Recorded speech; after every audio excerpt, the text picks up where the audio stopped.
सामने वाले को बुरा लग जाएगा। उसी को अच्छे शब्दों में सजा करके बोलो, अच्छा लगता है, प्रशंसा मालूम होती है।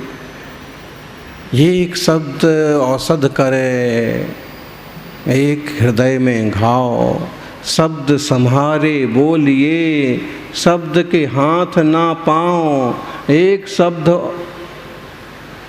औषध करे, एक हृदय में घाव। अंधों की अंधी कौन सी गलत बात है, लेकिन दुर्योधन को ये बात इतनी बुरी तरह से चुभी, द्रौपदी की ये बात इतनी बुरी तरह से चुभी।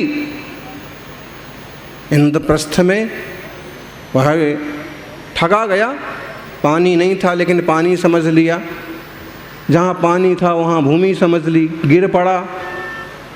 द्रौपदी ने हंस करके आशा रूप बना करके कहा कि उसको हृदय में चुभ गया। इसी बात को अच्छे से बोल देते कि थोड़ा संभल के चलिए, इस टाइप की यहाँ रचना है, तो कोई फर्क नहीं पड़ता। लेकिन अंधों के तो अंधे ही होते हैं। फिर पूरी महाभारत हो गई उस पर। इसलिए शब्द आजकल तो व्हाट्सएप का भूत है, कुछ भी लिखो उस पर, कुछ भी लिखो, फिर चाहे कितनी दूरियां बढ़ जाएं, शब्द तलवार से भी खतरनाक होते हैं। इसलिए कुछ लिखने के पहले, बोलने के पहले, छापने के पहले, मोबाइल पर बोलने के पहले नाप तौल लो। माता हो, भोजन का स्वाद तो सब जानते हैं, लेकिन शब्दों का स्वाद कोई विरले जानते हैं।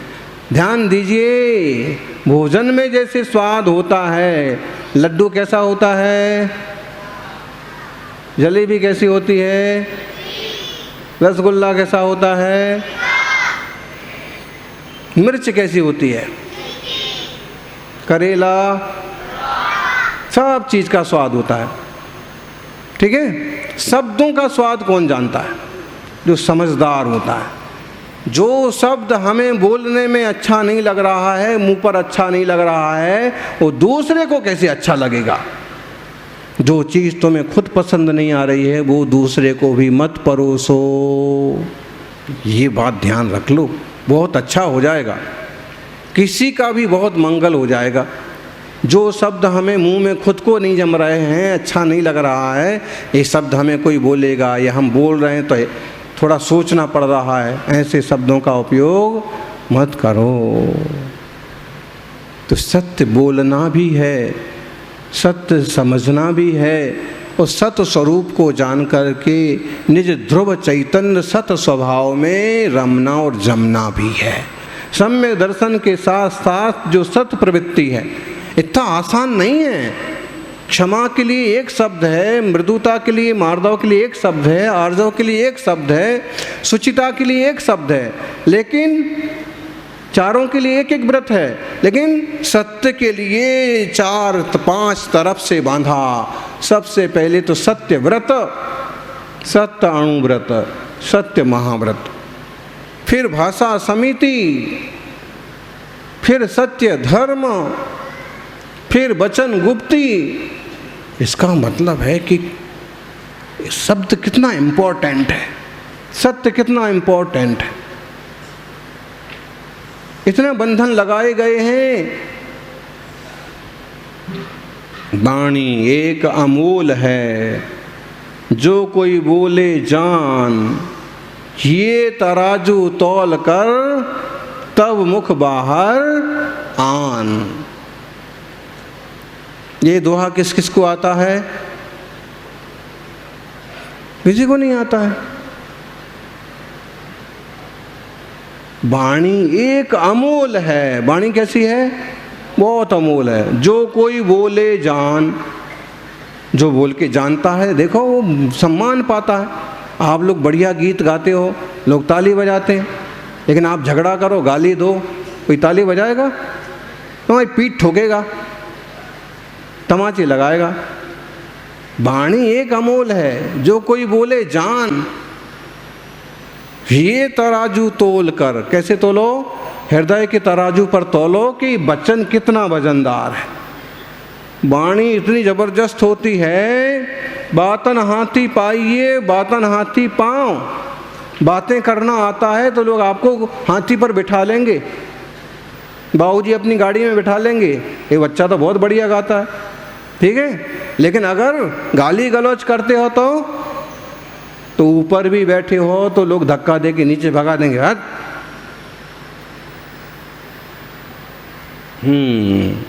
इसलिए शब्द भी संभालो, भाव भी संभालो और सत स्वभाव की व्यवस्था को भी समझो।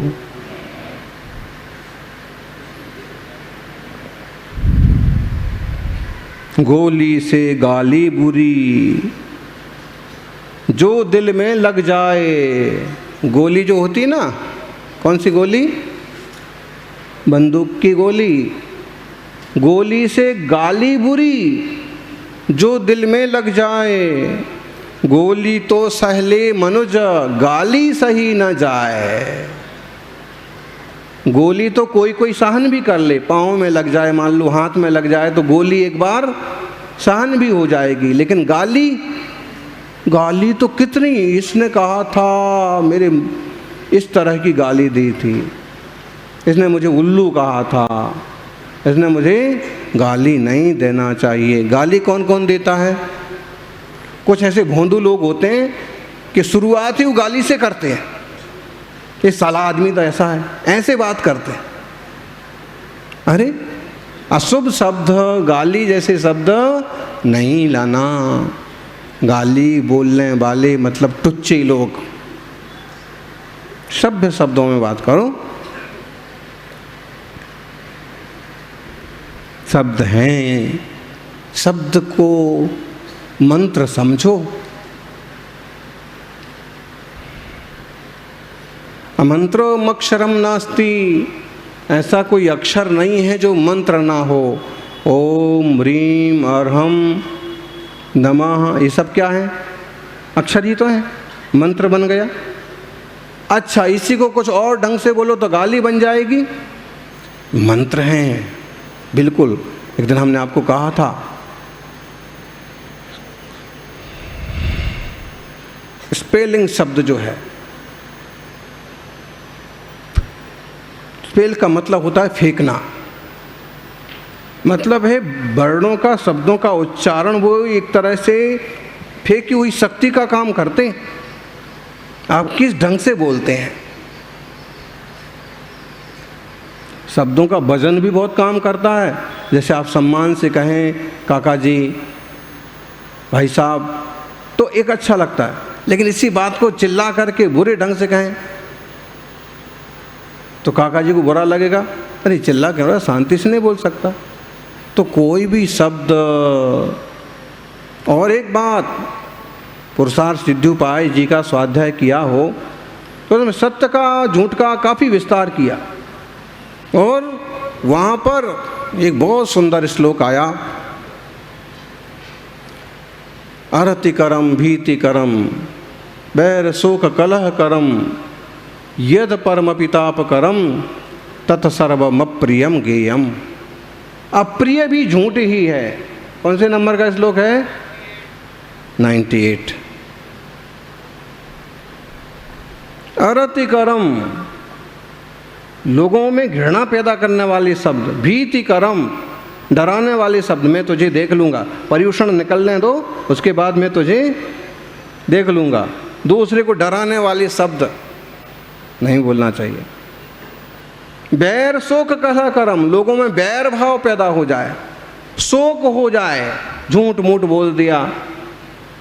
झूठ बोल देते हैं लोग, तेरे तो दादाजी मर गए, तेरे तो पिताजी मर गए, ऐसे शोक करने वाले शब्द। तेरा तो नाम कॉलेज से निकाल दिया गया। खूब खेल तमाशा होता है संसार। बैर शोक कलह करम, बैर के, शोक के, कलह के करने वाले शब्द, ये सब क्या है? सब अप्रिय हैं।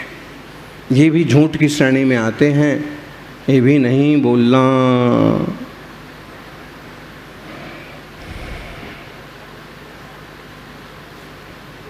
सांच बराबर तप नहीं, झूठ बराबर पाप, जाके हृदय सांच है, ताकि हृदय आप। सबसे बड़ा तप कहा है सत्य को। अब बच्चे आप लोग बैठे हो, अब आप समझ लो मम्मी का फ़ोन आए और आप कहो कि मैं तो गुरुकुल में हूँ,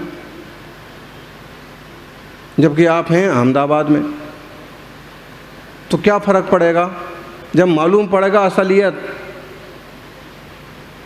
अच्छा, कई बार ये होता है कि हैं तो हम खेल के मैदान में और कहते हैं कि तो मैं तो क्लास में बैठा हूँ, और जब सच्चाई सामने आएगी तो क्या होगा? विश्वास कमज़ोर हो जाएगा। झूठ बोलने का सबसे बड़ा समस्या ये है कि आदमी का विश्वास खत्म होता है, और विश्वास खत्म हो गया तो समझ लो श्वास खत्म हो गया। वही तो सबसे बड़ी चीज़ है। एक गृहस्थियों में आपस में जो दंपतियों में झगड़े होते हैं, मूल कारण है विश्वास की कमी। अगर विश्वास पक्का है, दोनों का बोल चाल, शब्दों का संयोजन, और जो जैसा है वैसा का वैसा पेश कर लेते हों, और विश्वास बना रहेगा, बरसों बना रहेगा। लेकिन कह कुछ रहे हैं, कर कुछ रहे हैं कहीं, बता कहीं और रहे हैं, तो फिर धीरे धीरे अविश्वास होने लगता है। और अविश्वास जहाँ होता है वहाँ आत्मीयता नहीं रह पाती।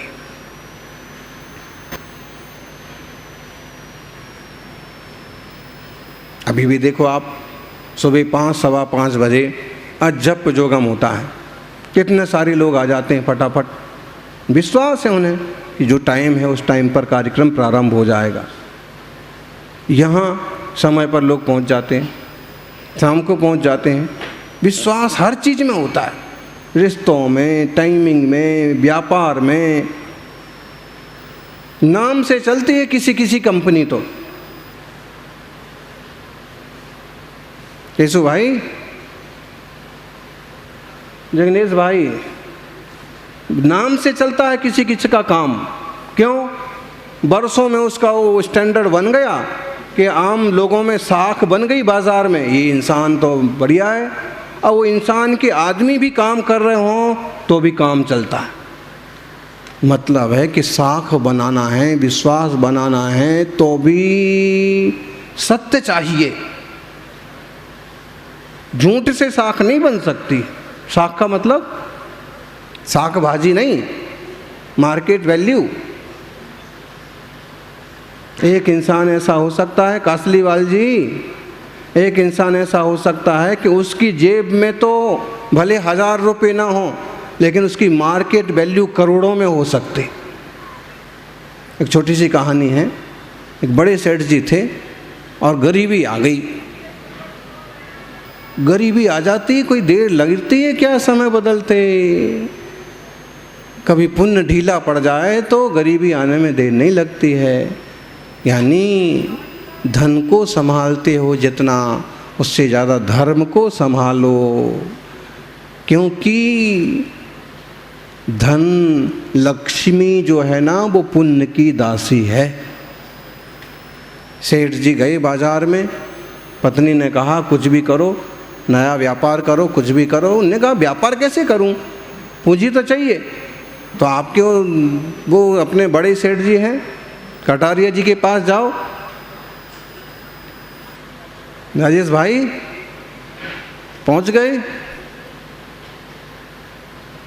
अब सेठ जी ने कहा कि भाई ठीक है, आप अच्छे श्रावक हो, मैं आपको जानता हूँ, आपकी भक्ति भी अच्छी है, लेकिन आपके पास कुछ है नहीं, मैं तुमको कैसे दे दूँ हाथों हाथ 10 लाख रुपए।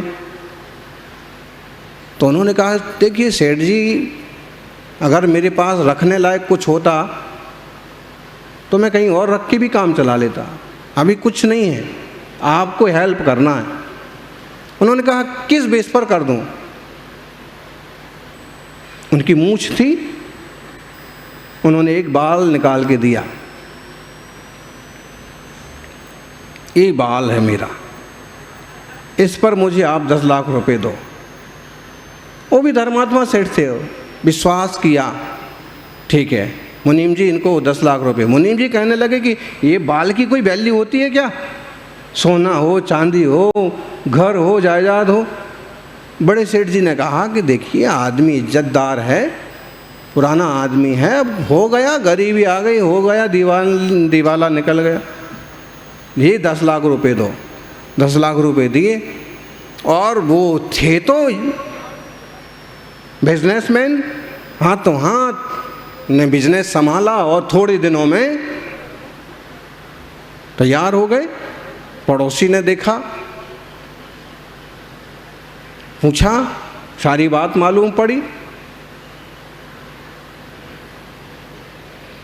सेठ जी ने तो कमाई करके 10 लाख वापस कर दिया और बढ़िया अपना ठाठ जमा लिया।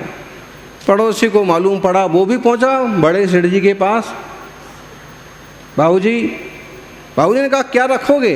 उसने कहा कि ये बाल रखूंगा। तो उनने लिया बाल और कहा बाल तो टेढ़ा है।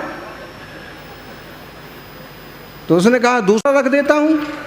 तो उनने झापड़ लगाया, तू तो सारी मूंछ उखाड़ के रख दे तो भी तुझे 1 रुपया भी देने वाला। बात की कीमत है, सीधे और टेढ़े बाल की कीमत नहीं है। भजन में कितना दम है।